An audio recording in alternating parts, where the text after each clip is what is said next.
Part 4 of the every event in Christory tier list is here and more degenerate than ever. Let's get into it.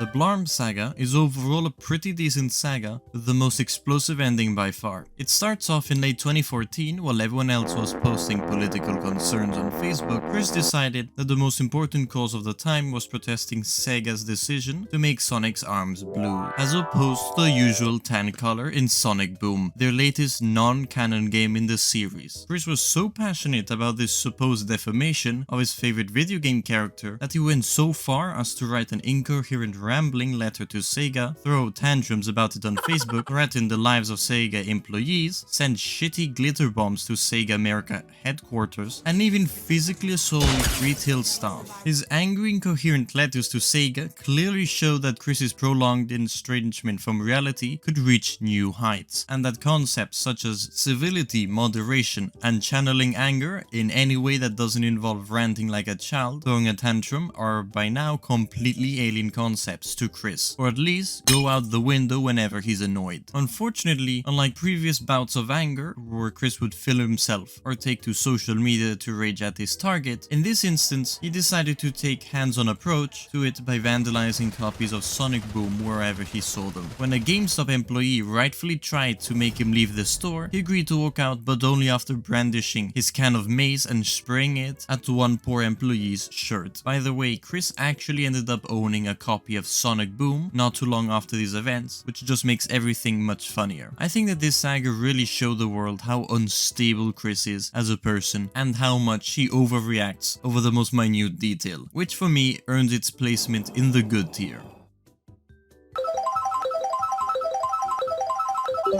Encyclopedia Dramatica, also known as ED, is a satirical wiki dedicated to showcasing what its users deem to be everything wrong with the internet, also known as weirdos or lolcows. ED was a main site which introduced Chris Chan to the world at large in 2007, following 4chan and Something's awful discovery of the lolcow, which made him an extremely popular target for trolling. Upon learning of ED, Chris began campaigning for the removal of the article for smearing his name, and particularly took offense to various pieces of fan art depicting Rose Chew with a pickle. Naturally, this just led to the trolls adding more content to the page as he shared a series of written and recorded rants about the articles. In complete violation of common sense, Chris added lots of unwanted personal information to their articles on him, including uploading an infamous drawing depicting a sex act between himself and the real-life friend. Instead of the information overload overwhelming the admins into taking the page down like Chris believed it would, it gave a substantial amount of ammunition for the organized trolling effort while also destroying the aforementioned friendship. The sheer abundance of shenanigans with Chris eventually led to the creation of the Quickie, since the ED page became too ungodly long and unwieldy for a single article, which has succeeded ED as the best resource for information on Chris's life. Now, I could read every single one of Chris's rants about ED, but after reading every single one of them, I can officially tell you it's not really worth it. But this entire saga as a whole gets it a classic era tier, not only for being the first instance of Chris acting as Chris, but for also being the first time Chris had ever gotten trolled.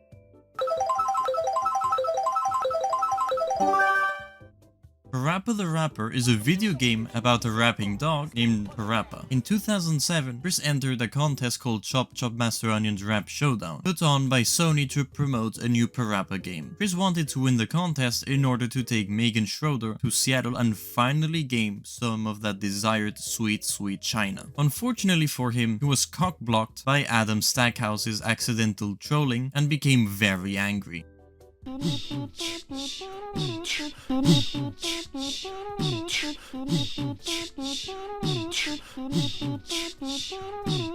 Every single day, stress comes in every way. I ain't got no time for nobody. My style is rich, dope, fat, and witch. We'll make a cake today that looks rich. Crack, crack, crack the egg into the bowl. Crack, crack, crack the egg into the bowl.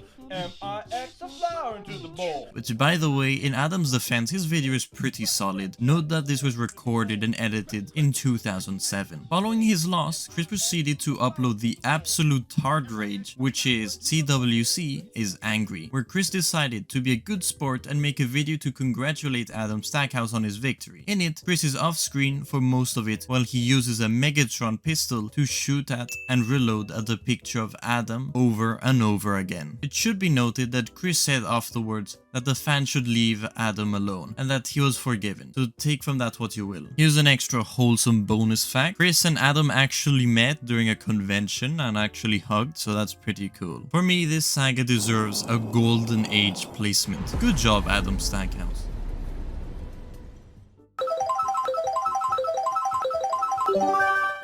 Fridays After 5 is a large block party concert series that takes place in Charlottesville, Virginia from spring until fall. And in June 2010, Chris was recorded there performing this extremely rare activity known as enjoying real life for once. Chris mentioned Fridays After 5 in a video explaining his near hit and run on Michael Snyder. Based upon this knowledge, Chris has attended the event since at least the 4th of June 2010. Chris first alludes to this information of Fridays After 5 in the 2009 video titled Rollin' and Trollin', in which he stands outside the Charlottesville Pavilion, which is where Fridays After 5 takes place, and mentions how Christian and the Hedgehog Boys play there every Friday night.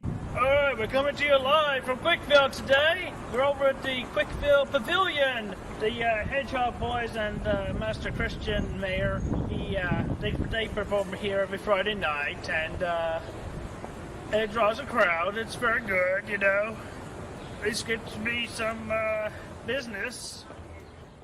Chris has been spotted a total of 3 times, which are the 18th of June sighting. According to the person who was recording him, Chris wore a t-shirt that says "I enjoyed vagina" and was wearing a gay circular thing on his hip, which is most likely his Pokey Walker. At some point, Chris pulled back his crude shirt to reveal his flabby triple-chinned gut and muscle bra, which he had apparently seen fit to write "Want Woman" on with permanent marker. Note the apparent inexplicable absence of the Sonichu medallion. On the 9th of July, the Good Samaritan who spotted Chris on the 17th spotted him again. According to the troll, Chris had unscrewed the lens from his DSi and was using it as a rudimentary telescope by pressing it upon his eye. This time, the troll managed to take a picture of Chris, who appears to be wearing 3 Pokewalkers of Fail, 2 are red and 1 is white, and the custom painted one is barely visible underneath his arm. He also has what looks like a small bottle of hand sanitizer tucked into his belt. Chris has been known to immediately follow up any handshake with using hand sanitizer on himself. Chris is also holding a small piece of paper between his legs in both photographs, proving even further that he hasn't learned a single thing in the past 7 years. And the final sighting, the 16th of July sighting, the troll who managed to find him didn't take any photos of him, but did write what he saw. And it says, "This probably isn't a big surprise to anyone, but Chris was also at Fridays After 5 on July 16th. No pictures, I'm afraid. He was wearing a bright orange sleeveless shirt with what looks like a beer logo on the back and holding a Budweiser aluminium bottle, a little mini fan made to look like an iPod, and a hula hoop for some fucking reason. Most importantly, he had a sort of basic attraction sign with him. Nothing elaborate or directly sexual, but it said something like friendly and flirty man zone, or something similar to that, and with more smaller text under that I couldn't make out. He was sitting on the back grass part and left a few minutes before the music was over. I would have loved to catch Chris's attempt at using the hula hoop. I bet that was funny as hell. While the initial footage from June introduced the "Want Woman" bra as a sort of makeshift attraction sign, the most recent sighting reports a full-fledged return of an actual attraction sign, although be it a very basic one. The hula hoop is more puzzling. It's entirely possible that Chris brought it to add to the dance moves seen on this very page, but given Chris's abysmally low stamina, laughable physique, and total lack of motor skills or dancing abilities, this seems like a very unusual choice. Another theory is that he used it to mark the boundaries of his friendly and flirty man zone. He can be seen at the end of one of the videos dancing, apparently looking at and drifting towards a girl using 2 hula hoops near the stage. Whether this inspired him to bring one himself or not is a matter of speculation.